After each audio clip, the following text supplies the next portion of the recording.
Domingo, queridos hermanos, queridos amigos, estamos en el domingo número 7 del tiempo ordinario. Les cuento que este va a ser el último antes de empezar la cuaresma, porque ya el miércoles es miércoles de ceniza. Pero continuamos entonces con el mensaje de hace 8 días de Jesucristo, en el capítulo número 5 del libro de San Mateo. Y pues hoy vamos a responder una pregunta muy interesante que se trata de cómo se tiene que detener el mal. El mal tiene que tener un tope. Porque a veces nosotros, sacamos como otras conclusiones o unas respuestas que son puramente humanas, ¿verdad? Por ejemplo, a veces decimos pues que haya un político que extermine a toda la gente mala o que la gente se muera. Entonces, por eso es que sacamos esas respuestas. También a veces en oración, a veces le pedimos a Dios que como que extermine a toda la gente mala y entonces esas respuestas son muy humanas. Hoy tenemos esa respuesta maravillosa de cómo tenemos que hacer para detener el mal. La respuesta hoy aparece en las lecturas.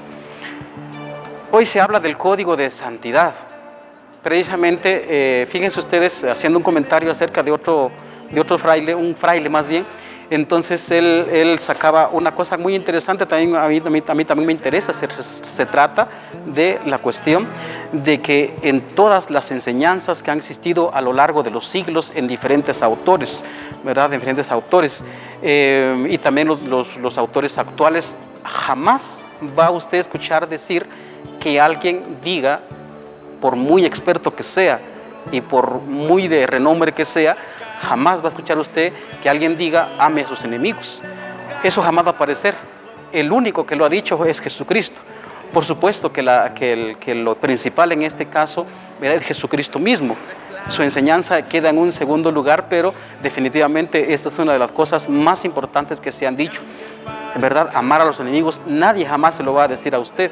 Entonces, precisamente ahí es donde encontramos esa respuesta de cómo se detiene el mal.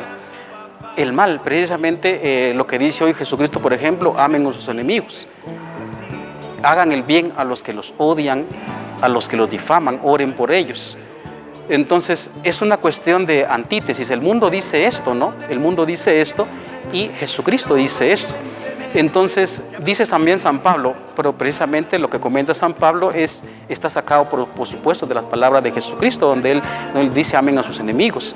Entonces, San Pablo dice unas palabras muy interesantes. Él dice que el mal se vence a fuerza de bien.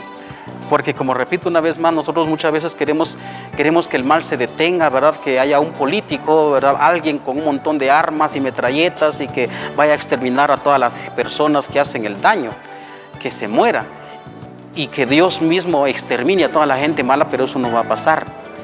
La respuesta, como te digo una vez más, hoy nos la da el Evangelio.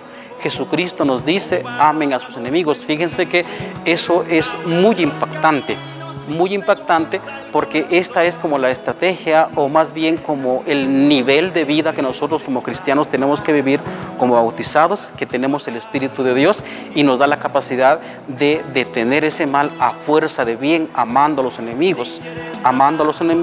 Entonces es como eso se va a detener, porque de lo contrario las venganzas, los odios, los rencores, pues hay veces cuando nosotros hacemos lo mismo que nos hacen a nosotros, es la ley del talión.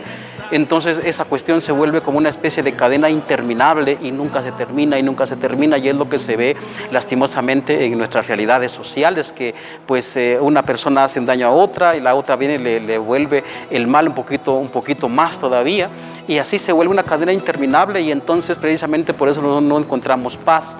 La respuesta entonces la tenemos nosotros, como decía la Madre Teresa de Calcuta, ¿no? Uno es el que tiene que cambiar, decía cuando lo entrevistaban, tenemos que cambiar tú y yo. Es lo que tenemos que cambiar, y hoy pues nos da ese código, el Señor nos da ese mandato. Entonces pues también otro comentario de aspecto moral también sería que hoy se nos plantea pues un nivel de vida superior al simplemente humano.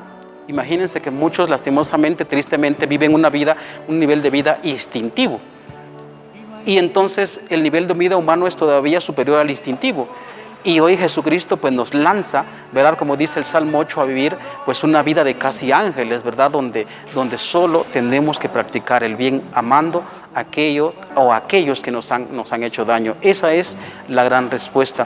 Pidamos al Señor que nos regale esa fuerza. De hecho la tenemos. pero nosotros necesitamos también poner en práctica, reavivar el Espíritu de Dios que está en nosotros para poder tener esa fuerza de hacerle bien a quienes nos hacen el mal. Que el Señor les bendiga. Nos escuchamos el miércoles en esta ocasión, si Dios así lo quiere.